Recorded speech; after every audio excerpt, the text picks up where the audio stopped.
Bien-aimés dans le Seigneur, je vous salue. Et bonjour pour ceux qui ont répondu. C'est avec joie que je me présente encore devant vous pour vous partager la parole de Dieu. Et je l'appellerai encore partage, comme c'est le cas la fois passée. Cette semaine, nous allons la commencer avec le psaume 57. Vous connaissez bien ce psaume. Vous l'avez déjà entendu à plusieurs reprises. Et on ne va pas se lasser d'écouter la parole de Dieu. À chaque jour, il nous apporte quelque chose de nouveau, soit quelque chose d'encourageant, pour nous encourager toujours dans la voie qui nous a tracée. Parfois, ce n'est pas facile, ce n'est pas quelque chose d'aisé, et c'est ce que nous allons voir justement dans ce psaume. Dieu veut te dire, Dieu veut me dire, Dieu veut nous dire, je suis avec toi. Je suis avec toi. Je suis avec toi. Le Seigneur nous rassure. Et le thème de notre partage, c'est Dieu notre ancre et notre abri quand les vagues sont tumultueuses. Avez-vous déjà ressenti le besoin de vous réfugier quelque part à un moment donné de votre vie? C'est une question que je pose à laquelle on peut répondre si on le souhaite. Est-ce que vous avez senti ce besoin-là d'aller vous cacher quelque part, vous réfugier parce que vous n'en pouvez plus, vous n'arrivez plus à supporter les courants, les vagues et tout ce qui nous entoure comme problème, situation dans notre société? À des moments donnés, ça m'arrive, parfois j'ai envie de m'extraire du monde alors que je ne peux pas. Où que j'aille, je serai toujours dans le monde. Et donc, c'est ce qui est arrivé à quelqu'un qu'on appelle David, que vous connaissez très bien. Mais c'est qui David? David, c'est un jeune berger qui n'avait pas grand avenir devant lui. Il est censé garder les troupeaux de son père pendant que ses frères sont partis en guerre contre les Philistins. Mais ce jeune homme, tout de suite, sa vie va connaître un changement radical, un changement important. Mais avant d'aller vers ce changement, parlons un peu de quelqu'un d'autre qui s'appelle Saül, que tout le monde connaît ici. Je rappelle un peu le contexte. Le peuple d'Israël souhaite avoir un roi, comme toutes les autres nations d'ailleurs. Mais Dieu va leur susciter un roi, puisqu'ils sont dans la demande. Dieu leur avait donné des prophètes, mais ils n'étaient pas rassurés. Ils voulaient avoir un roi. Est-ce qu'un roi fait tout? Est-ce qu'un roi peut subvenir à tous les besoins? Alors, Dieu, comme d'habitude, est à l'écoute de ses enfants, de ceux qu'il appelle, et il va donner un roi à ce peuple d'Israël qui s'appelle Saül. Saül avait tout pour être un bon roi. Il avait tout. Mais à un moment donné de sa vie, il a commencé par désobéir. Et de désobéissance en désobéissance, Saül va commencer par sentir mauvais. Excusez le terme, mais son parfum n'est plus agréable à Dieu. Donc, qu'est-ce qui va se passer? Dieu n'aime pas le mal et il va chercher quelqu'un pour le remplacer. Et celui-là, c'est le petit David. Ce jeune David contre Goliath, vous connaissez bien cette histoire. Et donc, Dieu va susciter un nouveau roi pour remplacer le roi qui est en place. Généralement, les rois, on les remplace quand ils meurent. Mais déjà, Saül est en vie et il va rencontrer quelqu'un. Il va apprendre que quelqu'un a été suscité pour le remplacer. Et celui-là s'appelle comment? Il s'appelle David. David qui a vaincu Goliath, le grand Philistin. Et finalement, va commencer par attiser la jalousie dans le cœur de Saül. Et Saül va lui en vouloir.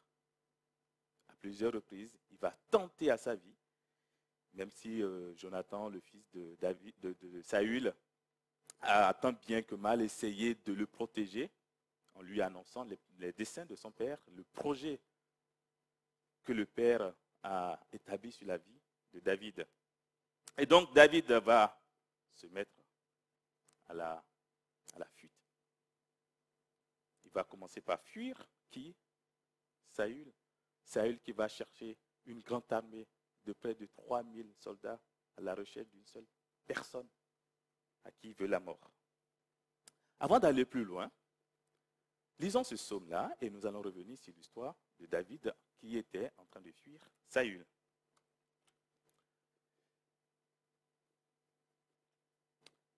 Le psaume 57 dit ceci: Au chef des chantres, ne détruis pas, hymne de David lorsqu'il se réfugia dans la caverne poursuivi par Saül. Aie pitié de moi, ô Dieu, aie pitié de moi, car en toi mon âme cherche un refuge. Je cherche un refuge à l'ombre de tes ailes, jusqu'à ce que les calamités soient passées. Je crie, ô Dieu, très haut, ô Dieu qui agit en ma faveur, il m'enverra du ciel le salut, tandis que mon persécuteur se répand en outrage. On va marquer une petite pause, mais on continue la lecture. Dieu enverra sa bonté et sa fidélité. Mon âme est parmi des lions. Je suis couché au milieu des gens qui vomissent la flamme, au milieu d'hommes qui ont pour dents la lance et les flèches, et dont la langue est un glaive tranchant. Élève-toi sur les cieux, ô Dieu, que ta gloire soit sur toute la terre. Ils avaient tendu un filet sous mes pas, mon âme se courbait. Ils avaient creusé une fosse devant moi, ils y sont tombés. Mon cœur est affermi, ô Dieu, mon cœur est affermi. Je chanterai, je ferai retentir mes instruments. Réveille-toi, mon âme. Réveillez-vous, mon luth et ma harpe. Je réveillerai l'aurore. Je te louerai parmi les peuples, Seigneur. Je te chanterai parmi les nations, car ta bonté atteint jusqu'aux cieux et ta fidélité jusqu'aux nues. Élève-toi sur les cieux, ô Dieu, que ta gloire soit sur nous. Prions. Merci Seigneur pour tout ce que tu nous fais. Merci pour cette nouvelle journée. Merci pour toute la semaine qui vient de s'écouler. Tu as été avec nous. Et malgré tout ce que nous vivons individuellement, tu es toujours présent. Et Seigneur, nous voulons t'écouter en ce jour. Utilise ton serviteur et ouvre le cœur de tes enfants qui veulent t'écouter, ceux qui ont besoin de t'entendre, Seigneur.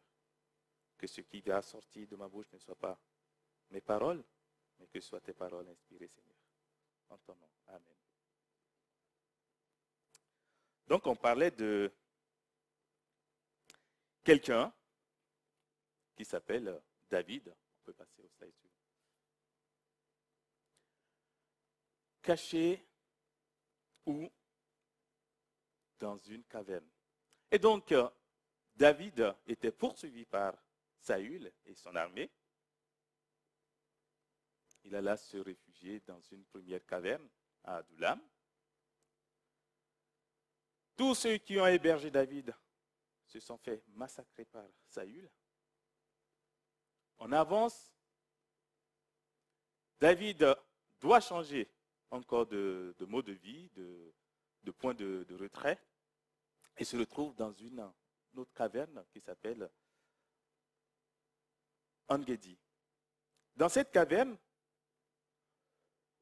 Saül, avec ses 3000 soldats qui étaient, alors je précise que c'est des élites qu'il a choisis, ces soldats. Donc ce n'est pas n'importe quel soldat. 3000 soldats élites, on peut retrouver ce passage dans 1 Samuel 24. Et il va à la quête, il va à la recherche de David. Est-ce qu'il va le trouver? Non, c'est plutôt lui qui se fera trouver. Parce que David, caché dans la caverne, aura la visite de quelqu'un qui est un peu fatigué, qui veut aller se mettre un peu à l'aise. Et David en profite pour aller couper un pan de son manteau. Et après, on peut passer à la suivante. Saül, regarde, si j'avais voulu te faire du mal. Qu'est-ce que c'est? C'est un pan de ton manteau. Si j'avais voulu te faire du mal, je te l'aurais fait. Mais Dieu ne me permet pas de te faire du mal. Dieu veut que tu aies la vie sauve. Alors je te demande une seule chose. Accorde-moi la vie aussi. L'Éternel sera juge entre moi et toi, et l'Éternel me vengera de toi, mais je porterai point la main sur toi en tant que roi. L'Éternel jugera et prononcera entre moi et toi. Il regardera et défendra ma cause. Il me rendra justice en me délivrant de ta main. À ces mots, Saül se mit à pleurer et décida de renoncer. Mais est-ce que c'est pour longtemps?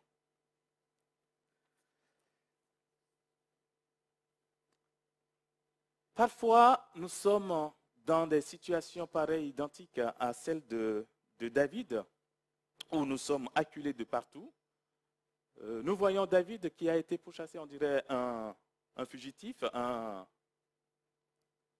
gibier que les chasseurs chassent, parce que 3000 personnes derrière un seul homme, qui, bon, il a quelques hommes de main, quelques soutiens, qui sont à peu près au nombre de 600, mais 600 face à 3000, vous comprenez déjà que la défaite est assurée du côté de David.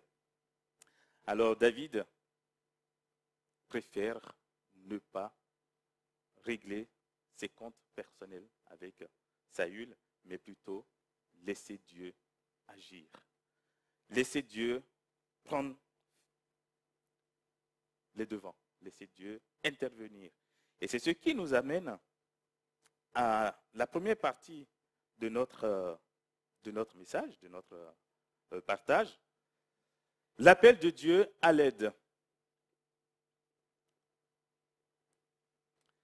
Le verset 2 à 4 du passage que nous avons lu, Psaume 54 et Psaume 57, disait « Aie pitié de moi, ô Dieu, aie pitié de moi, car en toi mon âme cherche un refuge.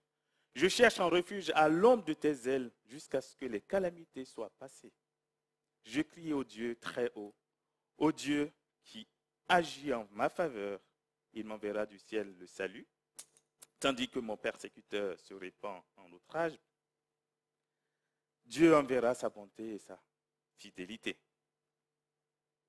La foi ne cherche pas parfois la fin des épreuves. Il nous arrive, autant que nous sommes, parce que tout à l'heure j'ai posé la question, est-ce qu'il vous arrive de vous réfugier, de chercher un refuge quelque part? Pour quelle raison? Parce que nous sommes acculés de partout. Nous nous sentons dépassés.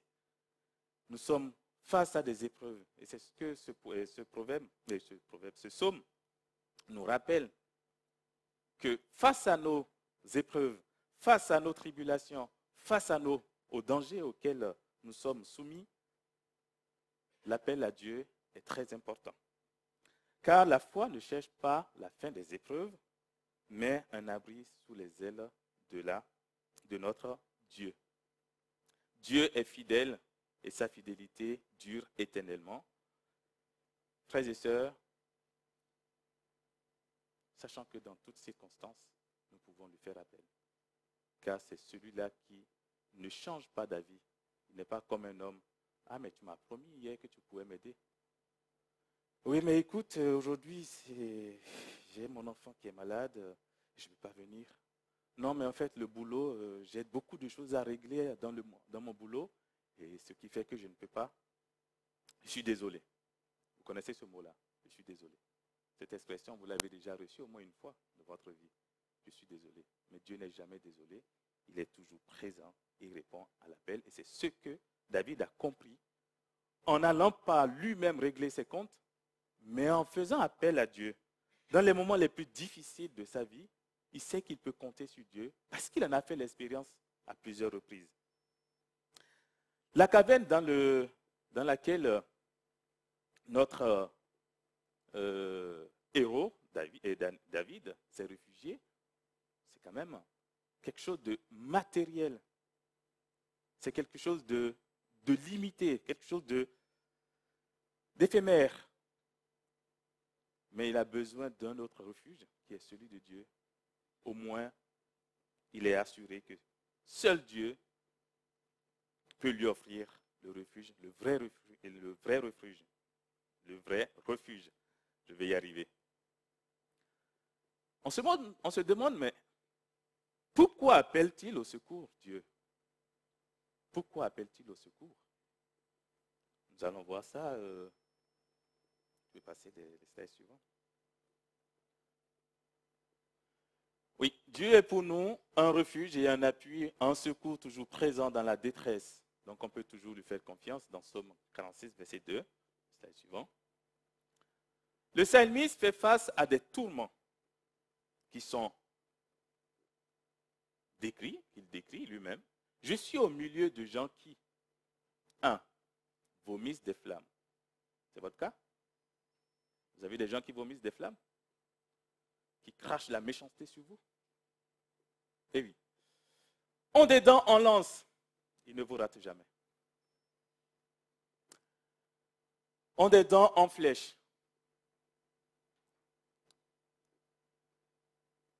Dont la langue est une épée à double tranchant. Oula! Mais je lui ai dit juste un mot, il allait raconter 10 000. Je lui ai juste dit, en fait, je ne suis pas d'accord. Tu sais, Jean-Philippe, il y a Paul qui est venu me voir ce matin, il m'a dit, tu sais ce qu'il a dit? Non, mais écoute, Jean-Philippe, ce n'est pas possible ce qu'il a raconté de toi, sur toi. Même dans l'église, on le vit aussi. Hein. Des gens à double tranchant, qui ont une épée à double tranchant, très fort. Et l'épée, la langue, c'est comme une allumette. Quand on la met dans une forêt, vous voyez ce que ça fait? Ça embrase. Et nous vivons dans un monde de mensonges, dans un monde où nous sommes confrontés tous les jours à des situations, à des gens, à des ennemis qui ne cherchent qu'à nous atteindre, qu'à nous abattre. David ne s'arrête pas là. Il dit que les gens lui tendent des filets, comme si c'était un animal. Les gens creusent un trou devant lui pour qu'il y tombe. Mais il appelle toujours quelqu'un. Il y a quelqu'un qui est toujours là, sur qui il peut compter. Malgré qu'on le pourchasse par toute une armée, l'armée de Saül, 3000 personnes, 3000 soldats d'élite qui ont été dépêchés, qui ont été, comment je vais dire, qui ont été sélectionnés par Saül. Ce n'est pas n'importe qui, quand on parle de soldats d'élite, c'est quelqu'un qui maîtrise le maniement des armes, des techniques, et qui est, on parlera aujourd'hui de sniper, il ne rate pas sa cible. Et donc, toute cette armée est derrière un seul homme. Et sur qui David s'appuie-t-il? Il s'appuie sur Dieu. Il va le dire. Élève-toi sur les cieux, ô Dieu, que ta gloire soit sur toute la terre. Ils avaient tendu un filet sous mes pas. Mon âme se courbait. Ils avaient creusé une fosse devant moi. Ils y sont tombés. Parfois, en laissant Dieu agir, en ne prenant pas la situation par les cornes, comme on dit, il faut que je reprenne la situation. Il faut que je me lève, il faut que je fasse quelque chose pour que ça change. Et là, on veut agir par ses propres forces. David l'a connu aussi. C'est pour ça d'ailleurs, il en parle. Il sait de quoi il parle. À plusieurs reprises, est-ce que dans la caverne, ces soldats ne lui avaient pas demandé, ne lui avaient pas dit, ah, mon Seigneur, comme Dieu l'avait dit, un jour, tes ennemis te seront livrés et tu pourras faire de ce que tu veux. Et David, qu'est-ce qu'il fait? Non, qui suis-je pour attenter à la vie de quelqu'un? Donc, il y a des gens à côté qui vont vous inciter aussi. Écoute, cette situation, il faut que tu prennes le taureau par les cornes, comme on dit, pour que tu puisses avancer. Ce n'est pas nous qui prenons les taureaux par les cornes. La seule manière de prendre les taureaux par les cornes, c'est de faire comme David. Recueillir, aller vers Dieu, demander l'aide de Dieu, appeler à Dieu. Une histoire avec Nabal que vous connaissez peut-être. Nabal, c'est un homme très riche, la Bible a dit. Un homme qui a quand même un peu de richesse, près de 3000 brebis et quelques et 1000 chèvres. Et cet homme-là se trouvait quelque part non loin à Carmel, où justement David se trouvait. Et David avait pris soin de ses troupeaux, pas en tant que berger, mais en protégeant les serviteurs de Nabal contre toutes les attaques de l'ennemi, des gens qui pourraient venir dérober des brebis par-ci, par-là. D'ailleurs, il ne se rendra pas compte, parce qu'il y en a tellement. Et pendant la période où il faut tondre les brebis, Nabal organise une grande fête. Je suis riche, c'est bien, je vais en profiter. Et donc, David a dépêché quelques 10 de ses serviteurs et leur demande d'aller vers Nabal et de lui dire ceci. Nabal, écoute, pendant que tu étais dans le désert, pendant que tu en avais besoin, j'ai été celui-là avec mes hommes qui t'ont protégé. Nous t'avons protégé, nous avons protégé tes brebis, ton bien, nous avons veillé sur tes biens. Est-ce que tu pourrais nous donner quelque chose que tu as sous la main? David ne demande pas grande chose. Ce que tu as sous la main. À cet homme, ça ne représente rien. Et qu'est-ce que Nabal répond à ses serviteurs? C'est qui David? C'est qui le fils d'Isaïe? Qui est-il? De quel droit, moi, je vais donner quelque chose à des gens de je ne sais pas d'où, qui viennent de je ne sais pas d'où? De quel droit? Écoutez, allez voir votre maître et dites-lui non. David, a reçu la commission, le retour de ses serviteurs. Il était dans une fureur et il jura, ce qu'il ne faut pas faire souvent, ce que nous faisons souvent. Avant, demain, si Nabal et tous les membres de sa famille ne connaissent pas la mort, ce n'est pas ton serviteur qui a parlé. Et donc David prend ses hommes et décide de descendre et d'aller rendre une visite amicale à Nabal. Nabal qui veut dire insensé d'ailleurs. Nabal avait une femme très belle, très intelligente, l'opposé de son mari, qui s'appelle Abigail. Abigail n'était pas au courant de ce que des gens sont venus voir son maître et son mari pour lui demander de l'aide. Et donc David descend, et un des serviteurs de Nabal se dépêcha et alla voir Abigail et lui dit, écoute, il y a des gens qui sont venus, qui nous ont protégés pendant tout notre séjour dans le désert, et qui sont venus demander un tout petit peu de quoi se nourrir à notre maître. Mais comme l'habitude, tu le connais, il est têtu, il est insensé. Il les a renvoyés. Il les a rudoyés. Et, ayant appris cela, Abigail se dépêche et prend du pain, du vin, du raisin, un peu de quoi apporter à David pour aller à sa rencontre. Parce qu'elle savait que ça allait mal se terminer cette histoire-là. Donc David arrive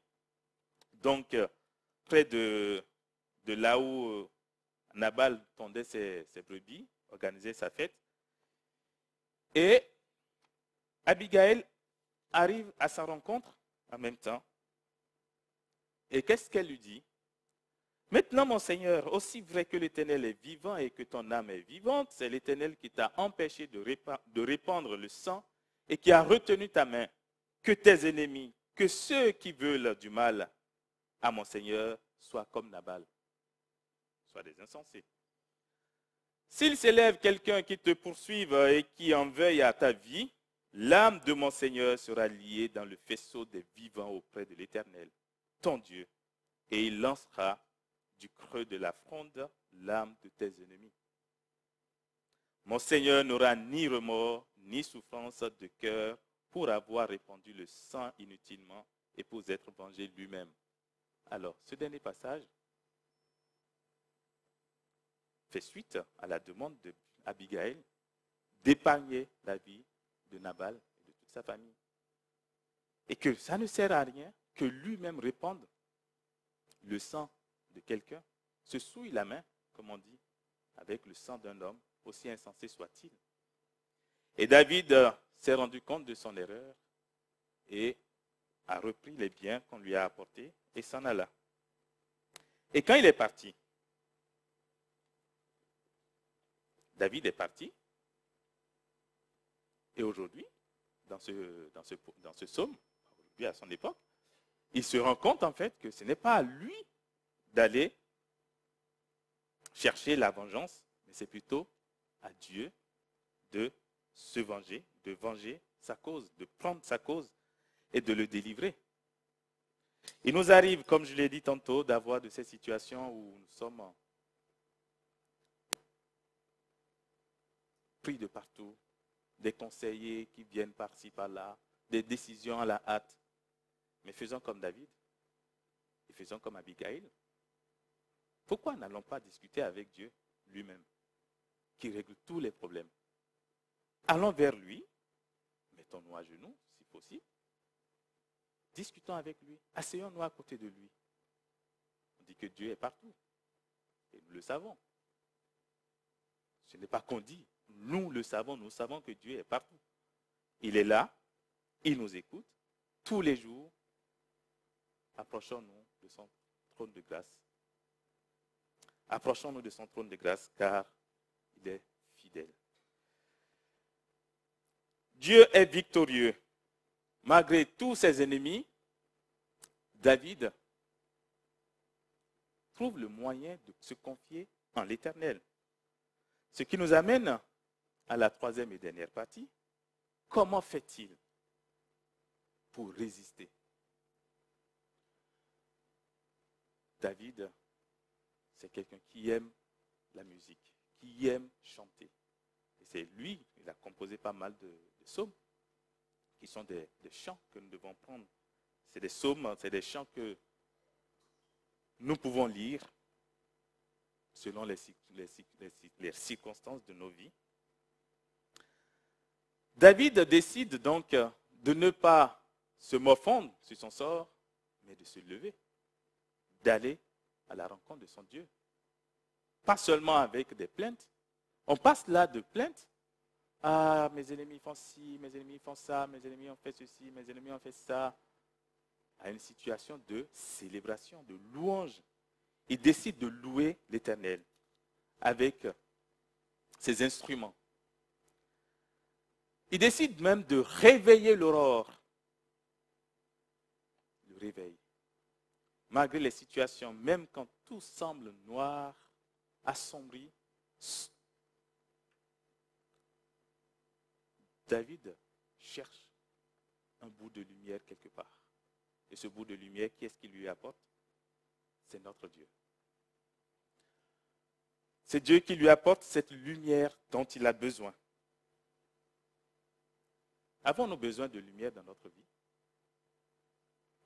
Avons-nous besoin de célébrer le Seigneur dans notre vie quand tout est sombre, quand tout est autour de nous, tout est par terre, quand on est désespéré? Alors, frères et sœurs, on ne va pas faire un truc de scientifique, on va faire un truc terre à terre. Nous savons tous les jours, depuis notre naissance, que le Seigneur a toujours fait des choses miraculeuses dans notre vie. Nous savons que Dieu a toujours pris soin de nous.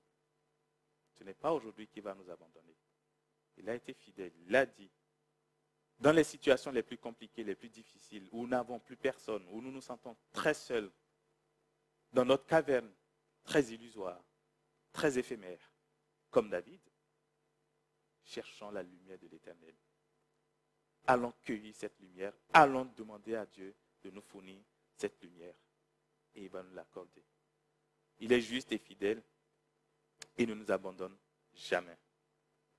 La lumière, c'est nous qui allons la chercher.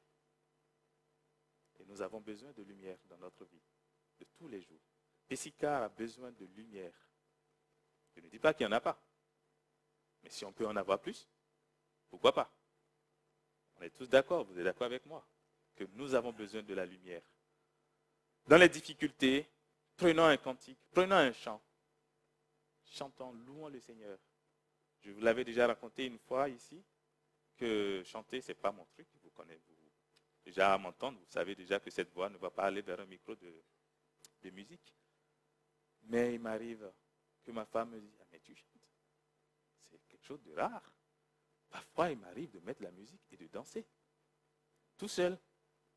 Et à le moment où Kémy aime me voir, il sourit, tu as tout.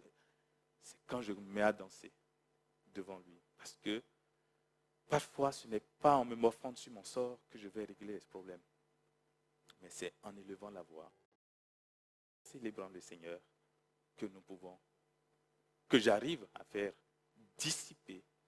Parce que je me confie à lui. Et c'est le cas de chacun. Chacun a sa façon de célébrer le Seigneur. Mais je nous en supplie, faisons l'effort.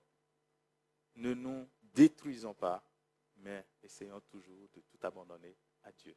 Parce que nos peines vont nous précipiter chez les médecins. Ah, docteur, je ne sais pas ce que j'ai. Ah, docteur, je crois que je suis en dépression. Ah, docteur, je pense qu'il y a quelque chose qui ne va pas dans ma vie. Non, tout va bien. Le Seigneur est là. Il prendra soin de chacun de nous. Je ne dis pas que des problèmes ne vont pas arriver.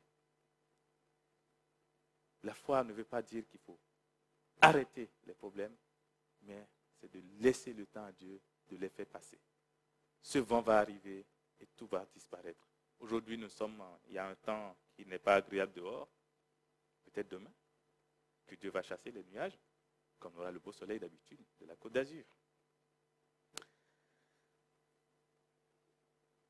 Jusqu'à votre vieillesse, je serai le même. Jusqu'à vos cheveux blancs, je vous soutiendrai. Comme je l'ai déjà fait, je veux encore vous porter, vous soutenir et vous préserver. C'est la parole de l'Éternel pour nous aujourd'hui. Frères et sœurs, partageons avec Dieu notre vécu de tous les jours et nos états d'âme. Il est le seul qui pourra vraiment nous sortir d'affaire. Paul va nous demander de prier sans cesse, car c'est dans la prière et la célébration de l'Éternel que se trouve notre force. Bon courage pour cette semaine qui commence.